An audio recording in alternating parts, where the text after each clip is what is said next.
Alright folks, welcome to my channel. The one thing that I hate about my Tesla Model Y is that both 3 and Y, they lack buttons in the back for heated seats and ventilation. The Juniper Refresh has a screen in the back, but the older models do not. That is why I got this Osemall 8-inch touchscreen. It allows control of heated seats and ventilation. Let's get to the installation. I already did an unboxing of this touchscreen. Now I'll walk you through the installation of the touchscreen in my Model Y. So first we start by removing the rear console for the vents. You just basically pull and tug on it and it'll come off. It's all held in by a bunch of metal clips. I think there's about 5 of those and all that. And then there's one connector in the bottom, which is also very easy to remove. So once you tug on it and remove the metal clips, then you just, it's easy to turn around, just lift up the plastic tab and then pull the wiring right off of it. The new touchscreen comes with an adapter, and we'll have to connect that to this one. Now I'm removing the bottom of the console, and I used a very thin flat screwdriver to wedge it open from the top, as well as this trim removal tool. So just take the plastic wedge and hold it off to the side, and then use the screwdriver to give you a gap from the top. And once you have this gap, then you can put the trim tool right into it. Again, the bottom is also held in by a bunch of clips, 5 or 6 of these, and all the clips are on top. So you just basically have to work on the top to remove the clips from one side to the other side. It's pretty tight. Actually, removing the bottom plastic trim piece, I had to pull it very hard and it knocked my camera down. So as you work your way through, loosen these clips a little bit, and when you get your hands in there to pull it, you'll have to put some strength to pull it. So just keep that in mind. Right here, I just pull it off pretty hard and knocks my camera down. All right, next we'll move on to the top trim. And so the top trim is held by 2 T20 Torx screws. So it's just a T20 bit that I'm using to unscrew these. They're not held in very tightly at all, so you could just unscrew them without any power driver or anything like that, so they come straight off.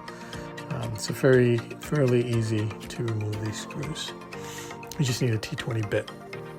All right, so once we get these off, then we can pull on the top trim piece of the center console.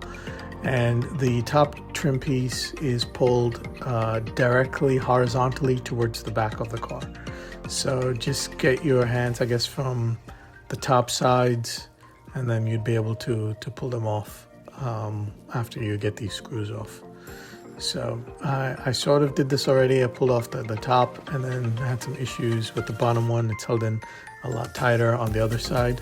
So again, it's just a lot of pulling and tugging on the trim pieces, knowing where the clips are.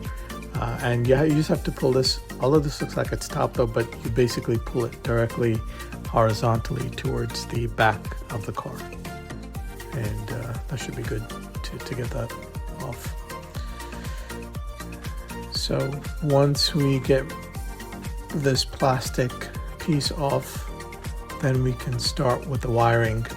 So the touchscreen comes with a wiring harness that connects to the ODB port, which is what the blue connector is, and that's why we're doing all of this, to removing these trim pieces. So once we get to the bottom, but I'm just showing these clips. There are 6 clips, 3 on each side, and again they're pulled towards the back of the car. All right, now we'll move on to the wiring harness. So you just use a screwdriver to pull the red tab back to the left, and then you could just press in the blue tab and to loosen the housing.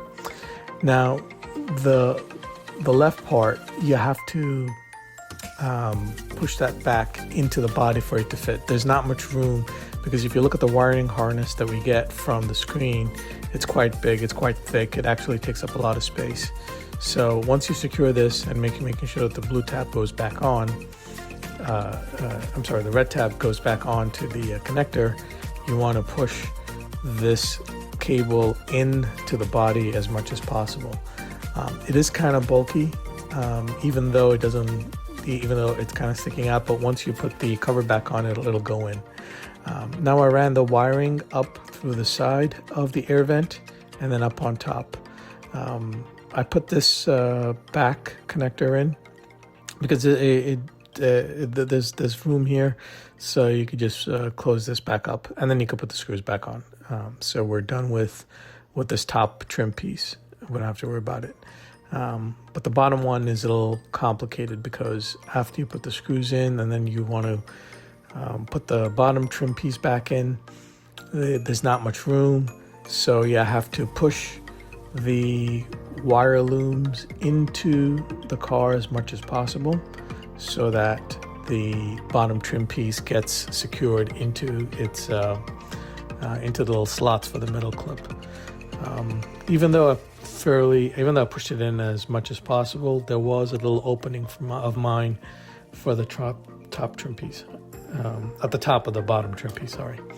So as you can see, there's just a little gap right on top because the wire loom is pretty thick and it bulges out, forcing the top of this to stick out a little bit. I mean, you really can't tell, but it does stick out. All right, so here's the connector, the adapter that comes with the touchscreen, and you connect that to the wiring connector. And you can just push this down underneath the air vent. There's plenty of room to put this underneath the air vent so that it doesn't come in your way, because we have more wires to shove down there. So these are the wires. This is the wire loom that comes with the touchscreen. I just bunched it all up and I put a twist tie on it, and then I shoved it underneath the air vent so we can get it out of the way, because the rest of the wires need to go on top of the air vent for connecting to the touchscreen. So once we secure this, and when we put it down, we run the wire around the air vent. Obviously, you want to make sure that the wire loom does not get in the air vent, and even when you're putting the touchscreen, you want to make sure it doesn't come inside the air vent. So we put this black box that it comes with up on top, so that secures it there. And the touchscreen has two connectors, one thin one and one looks like it's a 6-pin. Very easy to connect. You can't go wrong. They only go in one way, so they made it pretty easy as to how to connect this. So just put the touchscreen upside down and then connect the two wires. Fairly simple. And again, you want to tuck these wires in at the top of the vent as much as possible, making sure that the wires do not come inside the air vent. Now putting the touchscreen back on the top of the console is also a task. You have to play with it, obviously make sure the wires are not coming in your way. And also the touchscreen cover goes over the center console. So it's almost like, covers it like an envelope, completely over the sides of the center console. So I did have a tough time getting this in. And I figured a side view is better, but even here I still had a tough time getting it in. You also want to make sure that you're aligned at the top so that there's no opening on top. It basically goes in one way. Again, if you can try to get the touchscreen over the sides of the console, then you know it's secure. Now, even after putting this in, I still sort of had a gap on top, although it's very difficult to see unless you're there. But here's now with the cover back on. As mentioned, the top of the touchscreen goes over the center console, so it covers some, maybe about half an inch of it. Again, I'm just showing the top. There's a little bit of a gap. You really can't tell that there's a gap. And here also the touchscreen goes over it. Okay, so as mentioned, I got this for my heated seats. You can also move the front passenger seat just by going back and forth. It also tilts, the top part also tilts forward and backward as well. The seat goes back and forward. And my wife obviously complained about the heated seats not being able to turn on, so that's why I got the screen to be able to turn the heated seats on or off from the rear. And you can also control the ventilation from back here. Although I couldn't get this to turn on, probably because it was not on in the front. So I guess you have to turn on the front before we can mess with this. But I will say the screen is awesome. The clarity, the quality, the contrast of the screen is just great. There's a video that's going to be coming up, and in this video you can see how good quality. I think this is a 4K video that came with the touchscreen, and the quality of this video is just fantastic. So the screen is very, very, very nice overall. Thanks for watching. Please like and subscribe. You can get the touchscreen on Amazon. There's an affiliate link below. Again, thank you for watching this video. Bye-bye.